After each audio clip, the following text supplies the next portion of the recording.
I'm Kerry Grinkmeyer. I'm the host of Best of Us Investors. I'm the chief of the tribe, and I'm building Bus 13, a portfolio that is based on the best companies in the field of AI. Bus 13 is about rebuilding the internet, and then Bus 12 will be about those people who will deliver the AI to the rest of the world. And Homer wrote me and said, "You're overlooking the best company in AI in the world in Palantir." And I don't argue with you, Homer.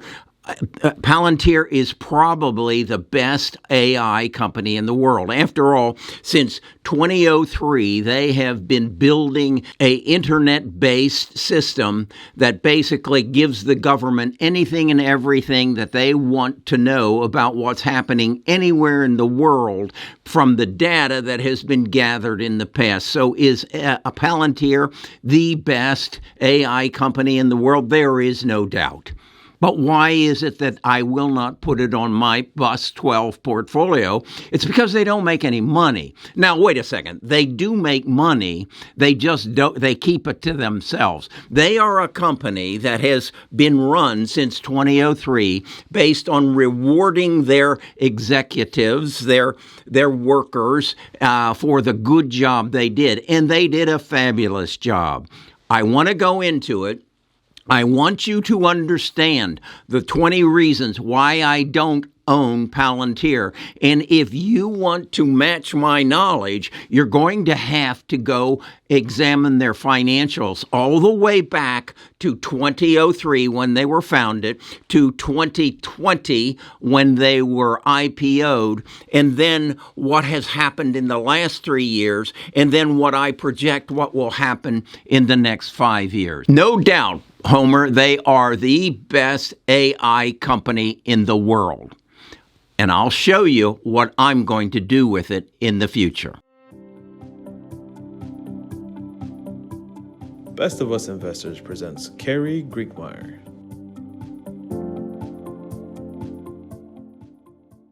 Now, the first reason that I don't own Palantir is this. Understand this. Alex Kemp got paid $1 billion in 2020 as the CEO of Palantir. Why did that happen? Who did that? Did he do that? No. Peter Thiel did that. Peter Thiel was the original financer. Peter and other investors raised $3.3 billion between 2003 and 2020 to get Palantir off the ground. And Alex Kemp was the CEO and was responsible for that. And since he did it so well, Peter wrote him a check for over $1.1 billion as his salary for bringing Palantir to IPO. Now, what you need to recognize is how an IPO works.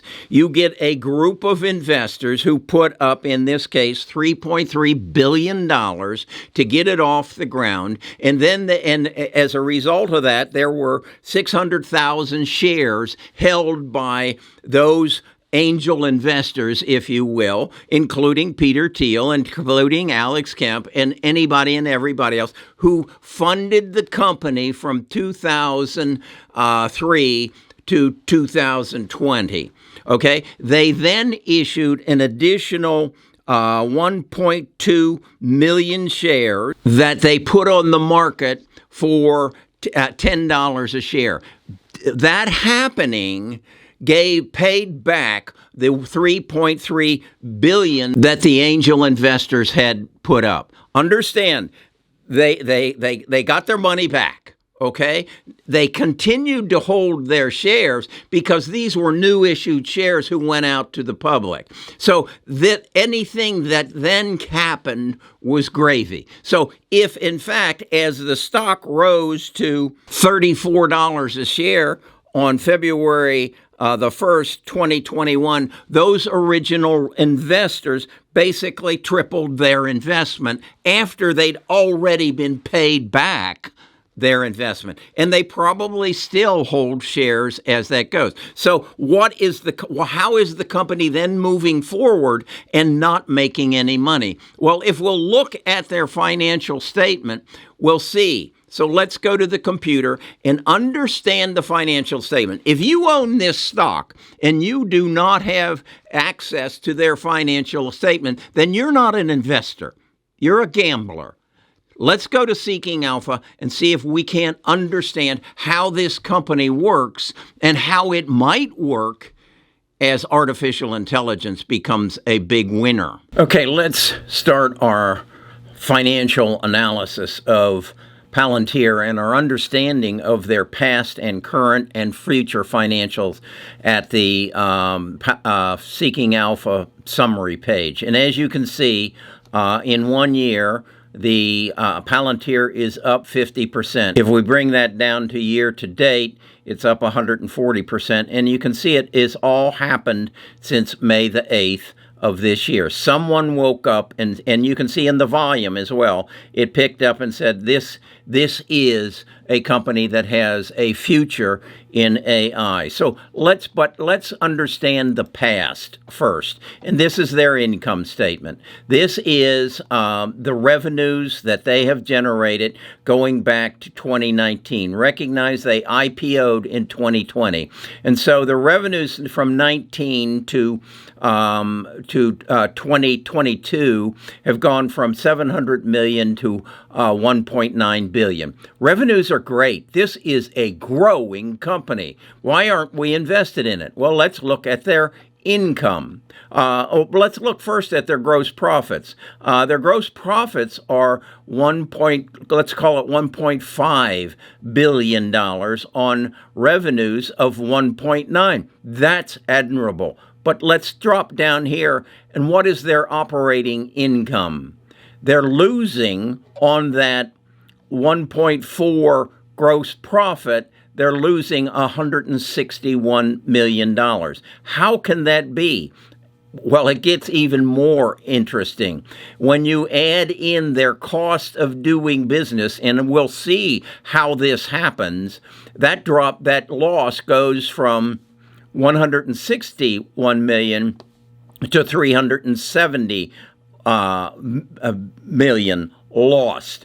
And their projected loss for 2023 is 250 million. How does that happen?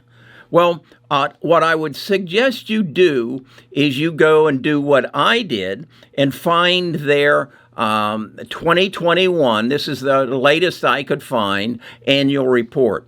And you go to page 86 of their annual report because they don't want this to be on the front page. And this is their revenue from 2019, 2020, and 2021. They are a money-making company. They have doubled their revenue since from 2019 to 2021. They have more than doubled their gross profits from 2019 through 2021.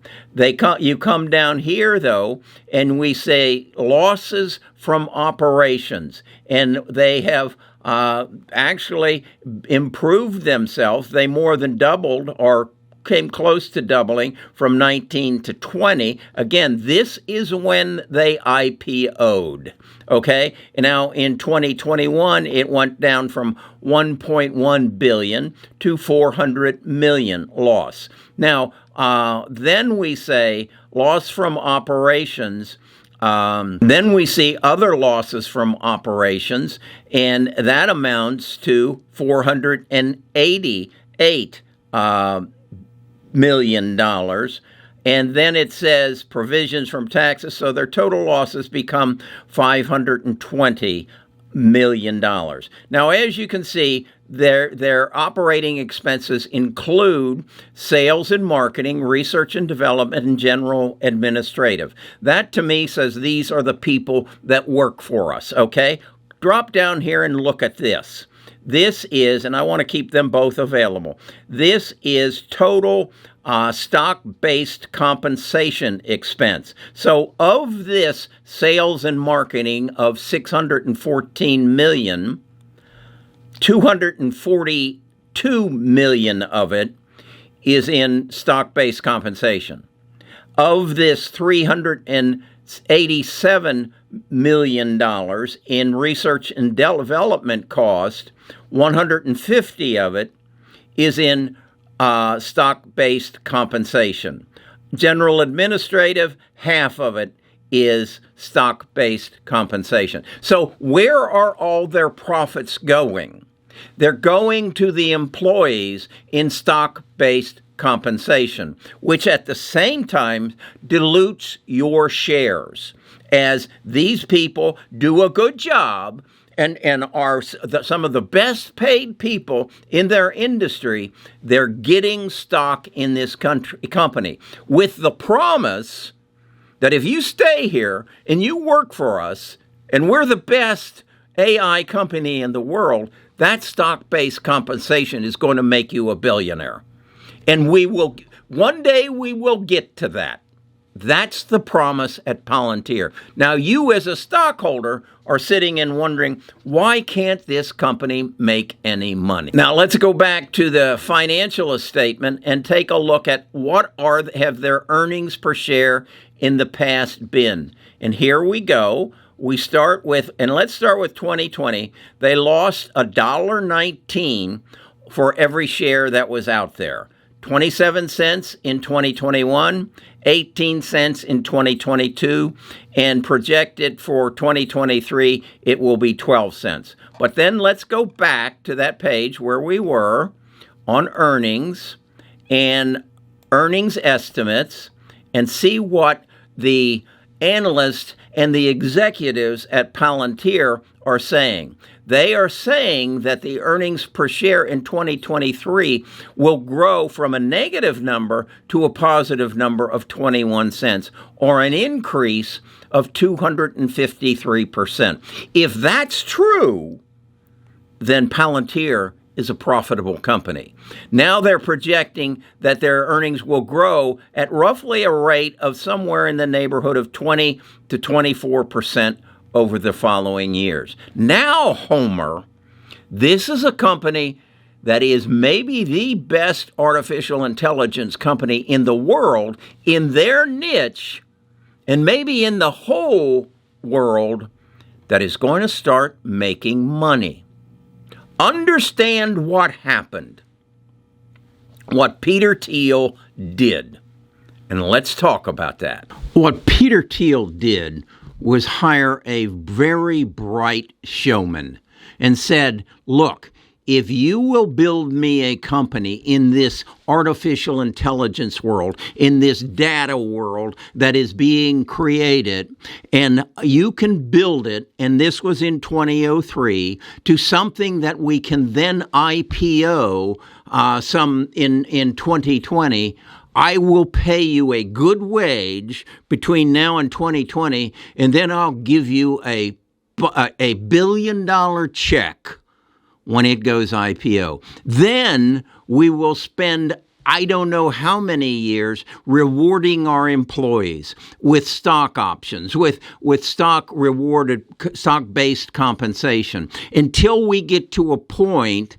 that we want to turn this thing on and make it a money-making, profitable machine. And I think we are at that doorstep right now. And it's become made possible because of the advancements in artificial intelligence. And I believe back in 2003, Peter knew this was coming. He didn't know how long it would take, but he knew it was coming, and he was going to build the behemoth in the field of artificial intelligence, specializing on government and security measures. And so, Homer, is this the best AI company in the world? You might be right, and it might turn profitable. And if it does that, it will get a seat on the bus 12. Because if they can do what they've done in the past and grow their revenues, but stop paying their employees with stock-based compensation. I mean, for God's sakes, all they got to do is turn that spigot off and they're a profitable company. Now, you add to that the potential growth factor that's going to be created by artificial intelligence, and they're a money-making machine. Okay? So, Homer, you got this one right, and I want to thank you for pointing it out to me and forcing me to go into their financial statements and go into their annual reports and build a picture of what's happened over the last 20 years and wipe away the 20 reasons why I won't buy Palantir today, but I just might tomorrow. If this is the kind of investment knowledge that you want, the first thing you need to do is to subscribe to Seeking Alpha so that you have the resources available to you that I have, so that you can do this kind of work on your own and find out, do I or don't I want to invest in Tesla? No, I won't invest in that one either.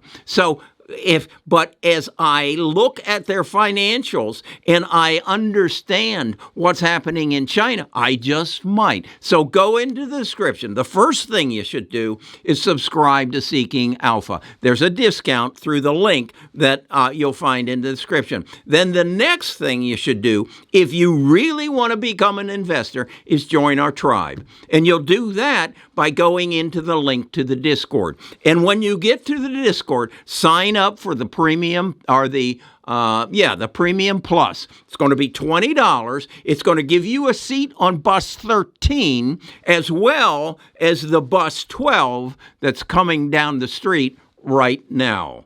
And oh, by the way, you might find Palantir on that bus.